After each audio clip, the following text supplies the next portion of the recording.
Dear learner, इस video में हम जीएसटी क्लासिफिकेशन फीचर के बारे में डिस्कस करेंगे।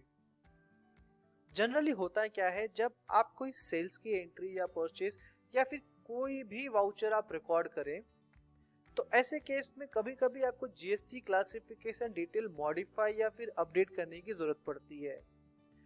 तो ये फीचर सबसे इंपॉर्टेंट रोल प्ले करता है और ये फीचर हो सकता है कि डिफॉल्ट तौर पे आपके टैली ERP9 में या फिर आपके टैली प्राइम में पहले से ही अवेलेबल हो। अगर अवेलेबल है तो उस फील्ड का इस्तेमाल कैसे करते हैं, उस फील्ड का इंपॉर्टेंस क्या है, वो सारी चीजें हम इस वीडियो में समझेंगे। तो चलिए चलते हैं टैली में। टैली में चलते हैं हम सेल्स की एंट्री में। वाउचर्स, सेल्स की एंट्री नंबर 14। यहाँ पे पार्टी सेलेक्ट करते हैं राज इन्फोकॉम, यानी कि पार्टी महाराष्ट्र की है। पार्टी महाराष्ट्र की है, लेकिन एंट्री सेलेक्ट करने से पहले जिस फीचर के बारे में हम डिस्कस करने जा रहे हैं उस फीचर को इनेबल कर लेते हैं।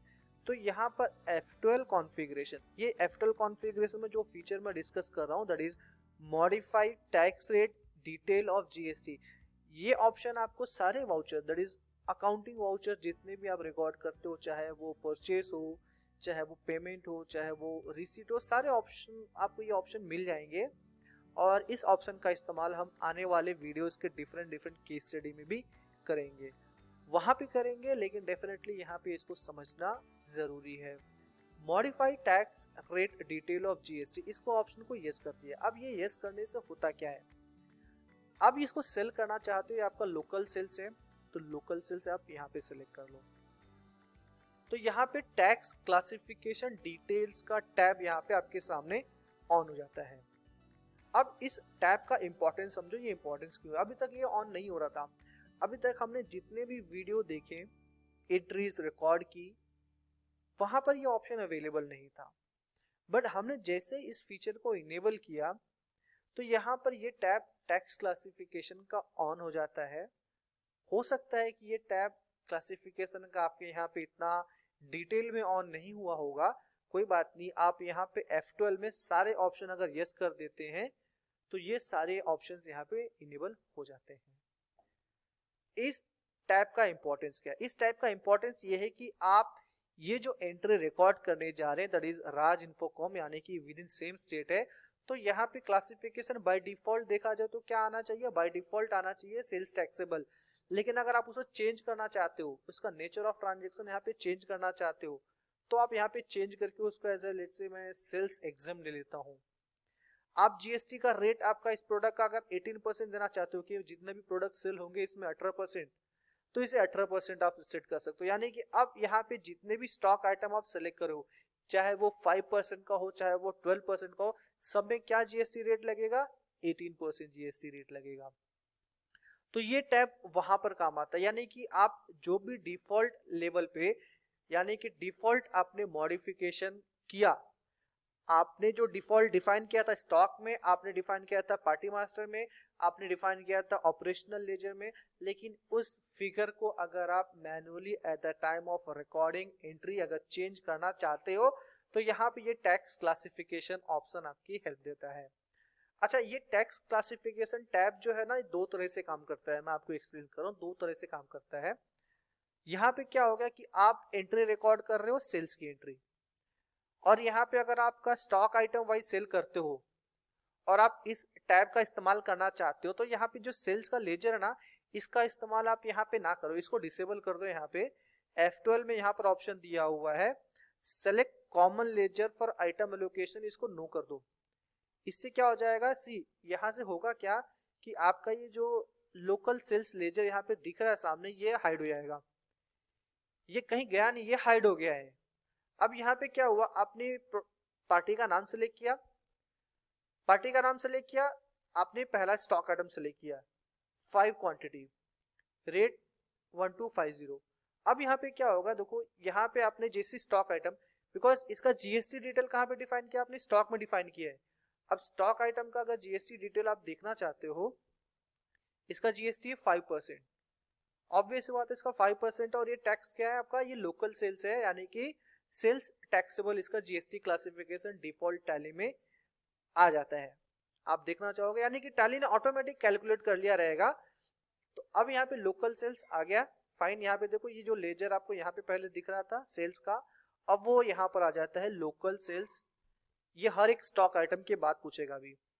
और साथ साथ में यहाँ पे देख सकते हो इसका जो टैक्स क्लासिफिकेशन टैब है यहाँ पर ऑन हो जाता है। अब यहाँ पे डिफरेंस क्या नोट किया होगा आपने, यहाँ पे डिफरेंस ये नोट किया कि ब्रैकेट में इंफॉर्मेशन ऑलरेडी फिल होकर आ रही है।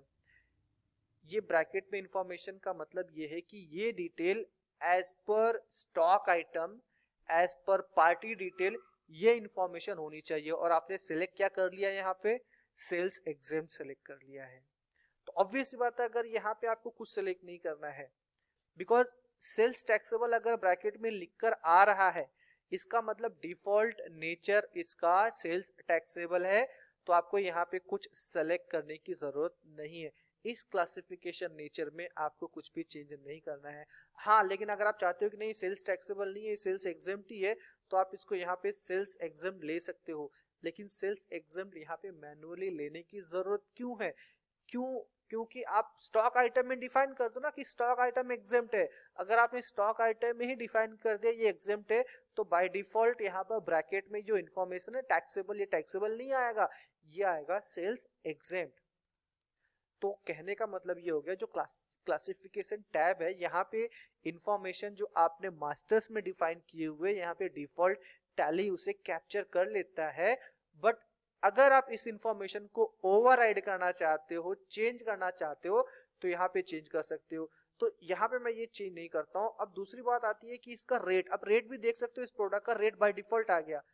अभी अभी हमने स्टॉक आइटम में देखा इसका जीएसटी रेट 5% था, और इस रेट को अगर आप चेंज करना चाहते हो 18%, यानी कि रेट 5% है लेकिन मैं 18% करना चाहता हूं।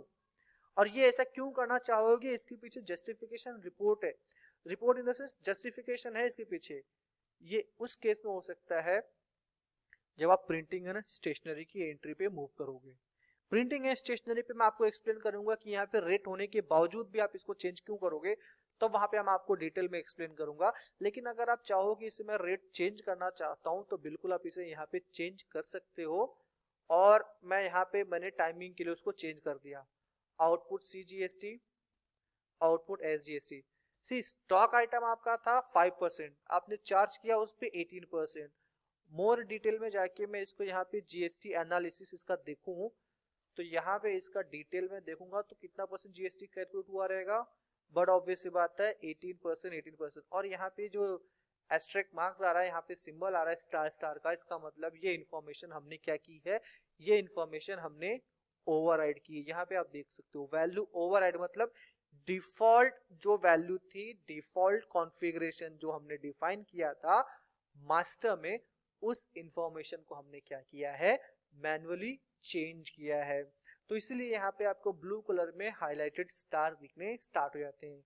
और साथ साथ में प्रॉब्लम एक चीज और भी होती है, जब आप कोई इंफॉर्मेशन जानबूझ के चेंज करते हो और आपको मालूम है कि हाँ ये जो चेंज मैंने किया, ये इंफॉर्मेशन जो मैंने ओवरराइड की है वो एक्सेप्टेबल है और राइट है, तो आप एंट्री सेव करोगे। तो एंट्री सेव करने के टाइम पे ये छोटा सा पॉपअप मैसेज भी अपीयर होता है। ये अपीयर होता होगा, अगर आपने टैली ERP9 यूज किया तो डेफिनेटली आपने देखा ही होगा ये कि मैसेज वहां पे अपीयर होता है। तो इस मैसेज में 3 ऑप्शन दिख रहे हैं, Y for accept, O for override and for back. Y for accept यानी कि एंटर की। इस केस में क्या होता है कि अब ये पॉपअप मैसेज क्यों आ रहा है, ये पॉपअप मैसेज एक तरह का रिमाइंडर है कि सर आप जो एंट्री सेव करने जा रहे हो उस एंट्री में as per master setup information कुछ और दी थी आपने, लेकिन at the time of recording आपने उस इंफॉर्मेशन को क्या किया है, ओवरराइड किया है। आपने उस इंफॉर्मेशन को ओवरराइड किया है, तो ऑब्वियस बात है क्या उस ओवरराइड इंफॉर्मेशन को आप एक्सेप्ट करते हो, यानी कि आप उस इंफॉर्मेशन को ओवरराइड करना चाहते हो, या फिर आप चाहते हो कि मैं एंट्री सेव कर लूं बाद में देखूंगा कि राइट है कि रॉन्ग है। तो ऐसे केस में प्रॉब्लम क्या हमारे साथ में, हमारा जो फिंगर है वो एंटर की पे कुछ ज्यादा ही प्रेस होता है, यानी कि हम एंटर की बटन बहुत प्रेस करते हैं। तो ऐसे केस में क्या होगा, अगर मैं एंटर प्रेस कर दूंगा तो ये एंट्री सेव तो हो जाएगी, लेकिन आपके GSTR1 रिपोर्ट, आपकी GSTR3B रिपोर्ट में ये एंट्री मिसमैच में जाके खड़ी हो जाएगी। मिसमैच में जाके खड़ी इसलिए होगी कि ये मैसेज वापस वहां पे पॉपअप करेगा कि सर ये एंट्री याद है आपको, जब आपने रिकॉर्ड की थी तो आपने इस एंट्री का टैक्स रेट आपने चेंज किया था, 5% से 18% चेंज किया था, इसलिए इस एंट्री को मैं अलग से आपको यहाँ पे टैली में दिखा रहा हूँ कि क्या ये एंट्री राइट है, अगर राइट है तो इसको एक्शन लो, हाँ या ना। जब तक आप उस एंट्री को उस रिपोर्ट में, चाहे वो GSTR1 हो गया 3B हो गया, जब तक आप उसे करेक्ट नहीं करोगे तब तक उस एंट्री का इफेक्ट आपके रिपोर्ट्स में हिट नहीं करेगा। हालांकि ये एंट्री आपके बुक्स में हिट कर जाएगी लेकिन GST रिपोर्ट में एंट्री हिट नहीं करेगी। तो अगर आपको लगता है कि मैं वहां पे बार बार जाके क्यों करूं, मुझे अभी मालूम है कि ये एंट्री राइट है, तो आपको वाई प्रेस यानी कि एंटर की प्रेस नहीं करना है, आपको ओ प्रेस करना है, यहाँ पे ओ फॉर ओवरराइड। लेकिन यहाँ पे हमसे गलती होती है कि हम जल्दी जल्दी में ओ प्रेस करना भूल जाते हैं और हम वहां पे एंटर की प्रेस कर देते हैं। एंटर की से क्या होगा, कोई बात नहीं, एंट्री सेव हो गई। अब GST रिपोर्ट ऑन करो at the time of return filing, वहां पे जाके इस एंट्री को वेरीफाई करो, इसको वहां पे जाके ओ प्रेस करके एक्सेप्ट कर दो या फिर एक्सेप्ट एज इट इज कर दो, आपका प्रॉब्लम वहां पर सॉल्व हो जाएगा। तो इस एरर को हम लोग GSTR1 GSTR3B वाले रिटर्न में डेफिनेटली डिस्कस करेंगे।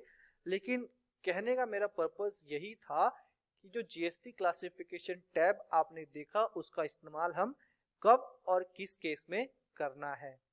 सो I hope you are clear कि ये इंफॉर्मेशन किस काम आती है, GST क्लासिफिकेशन हम कब यूज करेंगे। अब ये GST क्लासिफिकेशन आने वाले हमारे एडवांस वाउचर, जो हम एडवांस लेवल के केस स्टडी देखने जा रहे हैं, वहां पे इसका इस्तेमाल करेंगे।